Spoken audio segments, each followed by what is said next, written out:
Hey y'all, so this is part 2 of the video. If you didn't see the first part of me telling y'all why or how my egg retrieval actually went in itself, you can go watch that.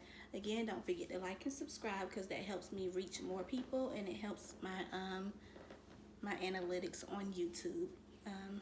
But this is part 2. Again, I'm Cami if you hadn't ever seen me or watched me before, and hopefully I'm just here to reach out to someone and help you all through your journey or any questions you may have. You can also leave those below. But part 2 of the video explains my hospital stay. Like I said, my egg retrieval went okay. It's just that I had ovarian hyperstimulation syndrome, a severe case, number 6 in the world. So like I said, I was in the doctor's office. I had my procedure done, and of course they told me I had 42 eggs retrieved, which I was super excited about. I knew there was a lot already because of my bloating, which is why I had all these symptoms and stuff, because I had so many eggs, so many follicles. I ended up having 2 huge ovaries, like the size of baby heads, is what the doctor told me. I think 10 something. The measurement is 10 millimeters something, but it was the size of 2 babies' heads, so like one here, one here. They were like huge, my ovaries. Woke up from egg retrieval. I asked a dumb question. I asked the doctor, I said, so while I'm in the hospital, are y'all going to treat me for ovarian hyperstimulation syndrome? Well, duh, Cammy. Like, I'm like, well, what up? Why? I don't know why I asked that question. I guess I was super high. I don't know. I literally had just woke up. If they're taking me to the hospital, of course they're going to treat me for that. I'm not going for nothing else. So y'all excuse those videos and those dumb questions. But anyways, so I got to the hospital. I rode the ambulance. They made me ride the ambulance to the hospital. Mind you, the doctor's office is connected to the hospital. Literally, it's like, what, 0.2 of a mile, if that. I don't even think it's literally across the street. I mean, not even across the street. It's like, it's connected. But anyways, they made me ride the ambulance, and they took me up to the room. So the reason I went to the hospital was to monitor. They wanted to monitor me because I had severe ovarian hyperstimulation syndrome, aka OHSS.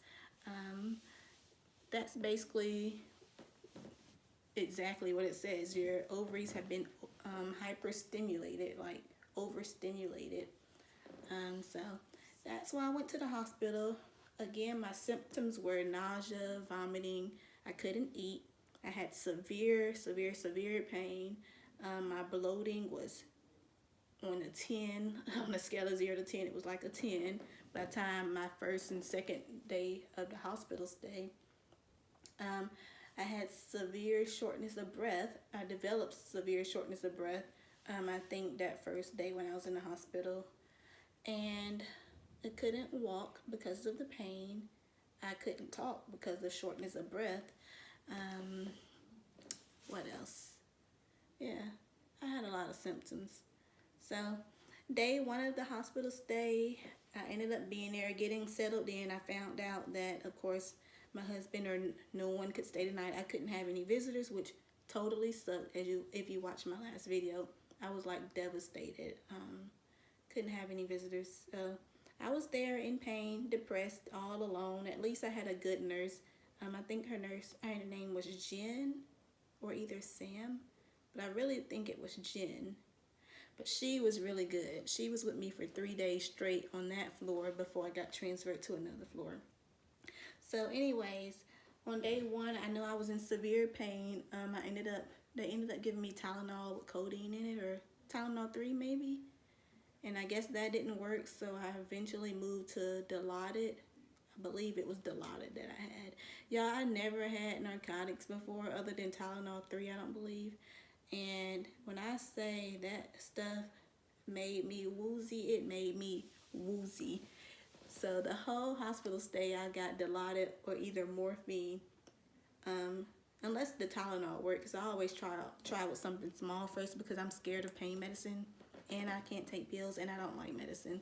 But when I got it through my IV, I was like, as soon as they pushed it, I was like, whoa. It was like, whoa.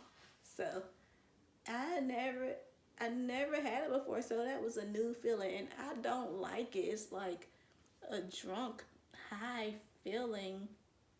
Not to say I know what drunken high feels like, but it was like a really drunk high, weird feeling. It made me woozy. It made me sleepy, and I almost thought I was about to pass out, honestly. So I ended up telling them maybe it was too high of a dose. But anyways, that really did help with my pain. Um, so like I said, I had pain. They had me on strict INOs, which is strict input and output. So basically anything I ate, they had to record. Anything I put in my mouth, any liquids and any fluid or bowels that I had come up or vomit, they had to record also. So at first I was not putting out a lot of urine. Um, my my swelling got worse and worse in my belly. And then I also noticed my swelling started getting worse and worse from my whole body, like my thighs, my ankles, everything was like puffy. Um, so at first I wasn't peeing a lot, and the doctors, the treatment for ovarian hyperstimulation, I was told, was just to pump a lot of fluids in me.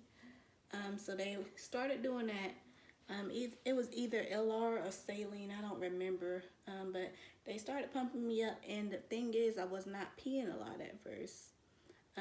So day 2 of my hospital stay, which was July the 4th, I ended up having an abdominal paracentesis.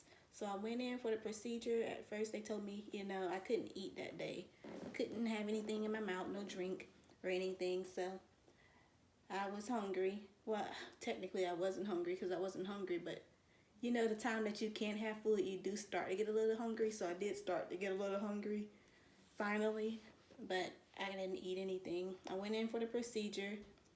I was super scared, but I got in the room. They laid me on my right side, and they went in to do it. No pain medicine or anything orally. They do give you some numbing medicine. She said the numbing part would probably be the worst part, because the numbing is with needle also. So they ended up doing that, and at first they couldn't not get the site. I mean, it wasn't working at first. It was really complicated. I guess I was a complicated person when it came to that. So the PA or whoever it was that I had, they said she's really good at trying. So I was in there a while. She kept trying, and she finally got that. It's a big, long needle, y'all. But she finally got it in me in the right position, in the right spot, with the ultrasound. And they ended up pulling. Oh, yeah. Let me mention, I cried.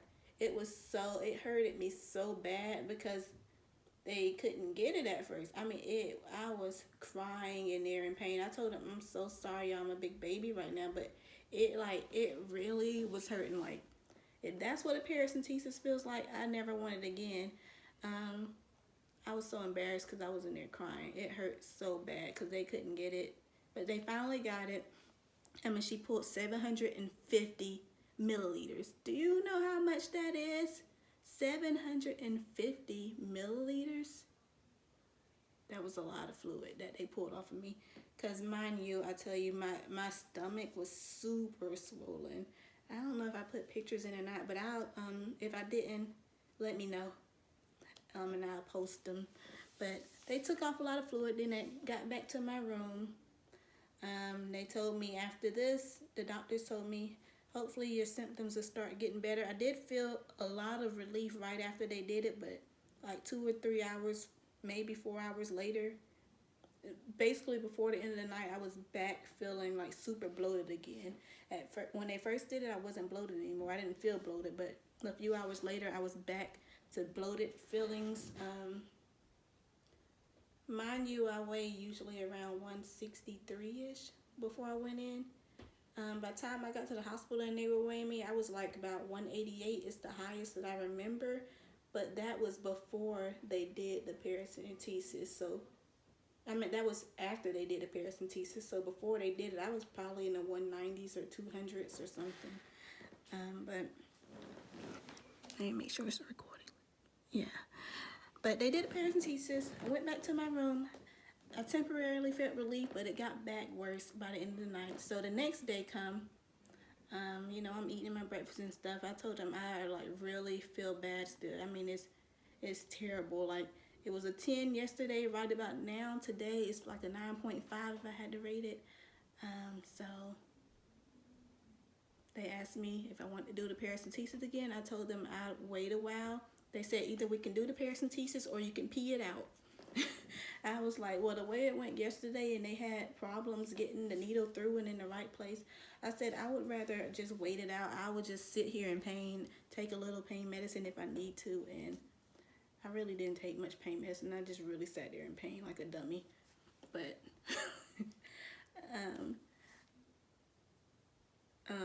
what else? But I told them I pee it out because I refused to do that procedure again unless I had to. And I ended up peeing a lot more, thankfully. Like after I said that, something clicked. But also when I was making that decision, they told me not to eat. Well, they at first told me not to eat just in case, but they was like, well, you can just monitor how you eat and how you feel. If you feel like you're going to end up doing it, then try not to eat or drink a lot at all.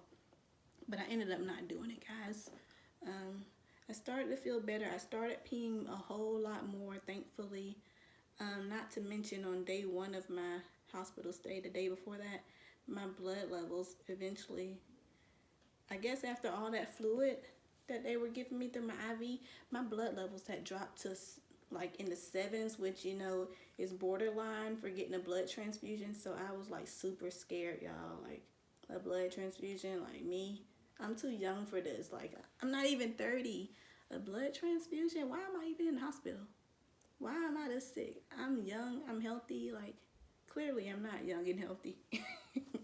But anyways, I had a paracentesis. I ended up peeing off a lot of the fluid. My weight was still pretty high.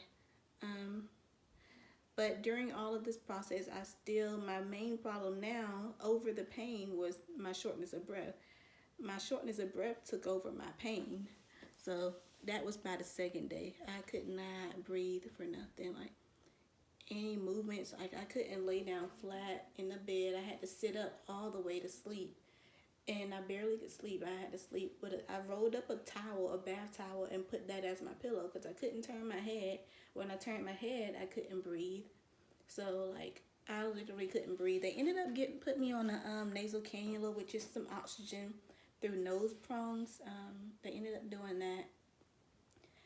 I wouldn't say it really helped. They told me to just do it for comfort. So I just did it just because I know I was like very tacky, like I could not breathe. I couldn't, and the fact that I couldn't breathe, it helped me, it made it worse when it comes to eating, because if you can't breathe, you really can't eat. It's like I ate like a super huge fat person with COPD. I was like, that's how I sounded when I ate because I couldn't breathe. So they put me on oxygen. Really couldn't do much of anything else about it because when they put the oxygen saturation thing on my finger, I was at like 98%. So by the time the 3rd day came, I ended up getting scared of myself because I was like, well, my biggest problem right now is that I can't breathe in this corona season. So what y'all thinking? Yeah, same thing I'm thinking. Because I did have one cough the night before. I coughed like 1 or 2 times. And I was like, oh my goodness, I coughed last night. And I can't breathe. What if I got COVID? Especially after being in this hospital. So I ended up telling the nurse. She came to the door after I pushed the call light. And I was like, wait, stop at the door. Because she didn't have any PPE on, which is like a gown or a mask. Well, she had on a mask, but she didn't have on a gown or anything else. I was like, stop at the door. I think I might have COVID. I don't know, but I coughed the other night, and I have this shortness of breath, and I have nausea, and I can't eat, and I told the doctor also. They was like, well, you don't need a test, but if you think you do, then yeah, because they said you have probable causes to be having all of those symptoms, and it's because of your ovarian hyperstimulation syndrome. But the only reason I asked for that test is because I coughed like 2 times the night before. So when I got the test, little did I know they would move me to a COVID unit. They put me on the COVID floor. I was super pissed. A COVID floor with all COVID patients. The reason they do that is because the floor I was on, like I said, is for cancer patients, which I understand. They're immunocompromised. Their bodies don't do well with all that stuff. So anybody that even tests for it, even if they're not sure they have it, they move to the COVID floor just to get them off of that cancer floor to protect the other patients. So I was super mad that I even told them, because come to find out I didn't have COVID. Of course, I got tested like 4 times in total, y'all. It was bad. I got tested 4 times for COVID. So come to find out, I was negative. Thankfully, I was so happy. And then after that, I was so paranoid because I was on the COVID floor. My symptoms started getting a tad bit better, like I was on the 10 with all of my symptoms. About a day 3 or 4, I think I was at like a 5 with my symptoms. I was much more tolerable. I was able to walk by then and do stuff for myself. Yeah, so I was on that floor. Did I stay just 1 night or 2? I don't remember. But I ended up going home. They asked me if I wanted to go home. I said, yes, I can do all of this stuff at home. I wasn't really getting anything done other than getting fluids. I said, I can just pee the rest of it off. I'll drink my Gatorade and I eat my soup and stuff like y'all told me to. And I'll just do all of this at home. But my thing is, I was so paranoid about being on that COVID floor. I would rather heal up at home. So they let me go home, y'all. Even with all the symptoms I still had, they let me go home because I was doing better. But like I said, my first day or 2, it was like terrible. I gained at least 30 pounds in a matter of 4 days, y'all. At least. That is super terrible. Like, who gained 30 pounds in 4 days or less? I want to say 2 days, but I'm going to give it 4 days. I gained at least 30 pounds. I'm pretty sure it was about 40 pounds. But like I said, I didn't get my weight check right before the paracentesis, where they pulled off the 750. They let me go home. And they said, well, if I feel better, I can go home. Just continue taking. They ended up giving me some pills, of course, while I was there to help with ovarian hyperstimulation syndrome. I forgot the name of it. But I took those for a while. And I ended up getting discharged, having to take iron because, like I said, thankfully I didn't need a blood transfusion. It came up really, really slowly. But right now I'm back to normal. But my blood count was at 7.2 or something. So I ended up having to get some liquid iron, and I had those pills to help with my ovarian hyperstimulation. I went home. My husband was able to pick me up. Y'all, I was super swollen when I went home. I looked like an elephant. I looked terrible. My feet, my face, my legs, my hips. You could actually see the swelling.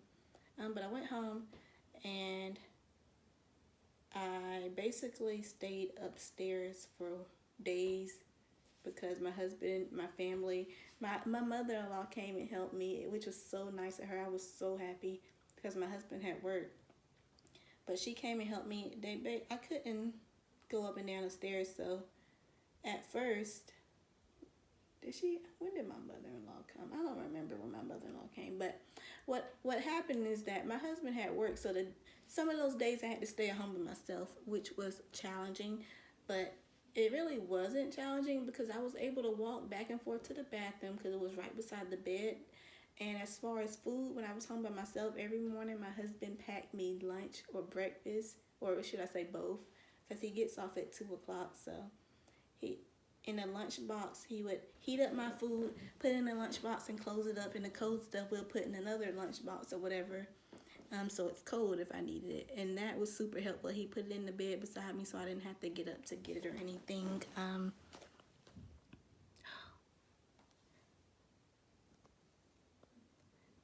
Yeah, he put it beside me. He put my lunch and my breakfast beside me in the bed so I wouldn't have to get up and get anything, which was helpful.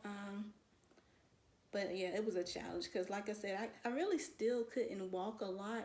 He had, in the first night when I got there out of the hospital, you know, he couldn't take showers at the hospital. So I finally was able to get home, get in the shower. He suggested I take a bath. I said, I don't think that's a good idea because I can't walk.